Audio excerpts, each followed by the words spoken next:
and 8. Shoulder, shoulder, shoulder, shoulder, front, back, front. Going into this program, I really wanted to, first of all, make the arts accessible, because I think that the arts connect us to a sense of the human experience. I think the arts connect us to a sense of humanness, if that is a word. And so with this experience, I wanted to introduce them to forms that they might never see or might have never seen before, like Dundumba, which is from West Africa, or Bollywood, which is from India. So I wanted to introduce them to different parts of the world that they might not have been introduced to before. And I wanted to also take dance and apply it to everyday life. One of my main inspirations was a class that I took in the social work program. And it was about policy and how a lot of people in prisons are released from prisons and have no outlet and have no options and don't know anything other than what they knew before they went to prison. And so that was one of my inspirations, was how do I use my art to give people options. So one of the major successes for me is seeing the women take ownership over movement and ownership over their process of exploration.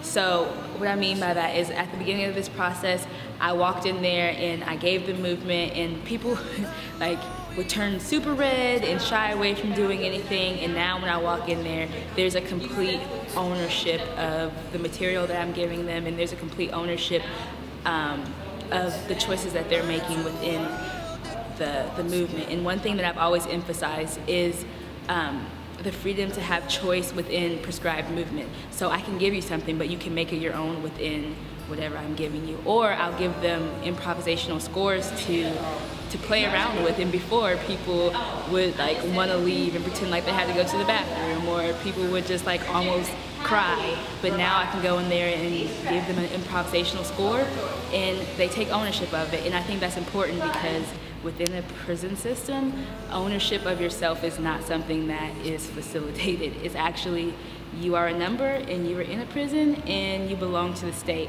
So giving them access to ownership over something is important to me. And so to see them take ownership of the movement has been a major success for me, and is very important to me. One of the major challenges in this process was with myself. Basically, I had all these ideas of what I wanted people to get out of specific exercises. Like, I would bring in someone from a West African dance perspective, or from a hip hop, and I would want to go in there and tell my prescribed ideas of what I want you to get out of this. Like, this is supposed to help with social skills. This is supposed to help with this. This is supposed to help with that. And it was a challenge for me to let go of those ideas and let the ladies formulate their own importance within each form that I brought in. That was a challenge for me. And also, navigating different bodies, like pregnant bodies. There were tons of pregnant women in these classes, and just figuring out how to make it beneficial for all types of people. And for me, coming from a dance background, how do I teach these forms to non-dancers, to people who are not familiar with their body and the sensibility that a lot of the people that I'm around are familiar with their bodies. And also, a big challenge was navigating a prison system. That is a challenge in itself. Like, how, you know, they're busy. The people that work there are busy. So, you know, one thing that was a challenge was, how do I get all these things done within the schedule of a prison? I wanted to bring these forms to women as a way to introduce them to the world in a different way. I wanted to not only show them like, oh, this is happening in India, or this is happening in Senegal, and this is happening here, there, or the other, but I wanted to show them how these forms can relate to your life now, and how they can relate to your everyday being, and to your well-being. So I think a lot of the forms that I brought in had a heavy influence, had a heavy emphasis on celebrating the female body, and had an emphasis on community and how you can interact with your community in a positive way, had an emphasis on positive touch, like what does it mean to have positive contact with another human and yourself. Also, stress management. Like we did a lot of meditative forms such as Qigong. So how can you incorporate that into your day-to-day and use it as a form to manage stress? I think through this process, they've really taken away a new awareness of the world. And what I mean by that is, I think that they've gained a new interest in understanding cultural ideas and how they relate to dance, and just the idea that we don't just dance just in a vacuum, that we're influenced by different things. Like, so whatever's happening in the world influences art.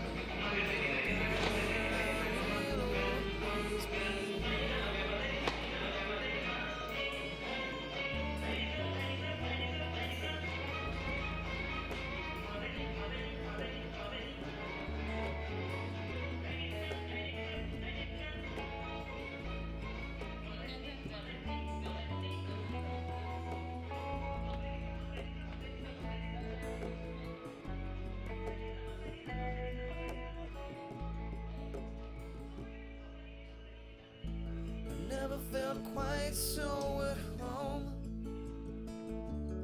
And your sweet caress is the best I've known. And now that I've proved to you that I'm worthy of your trust, let us build a world in the shape of us. In the shape of us. In the shape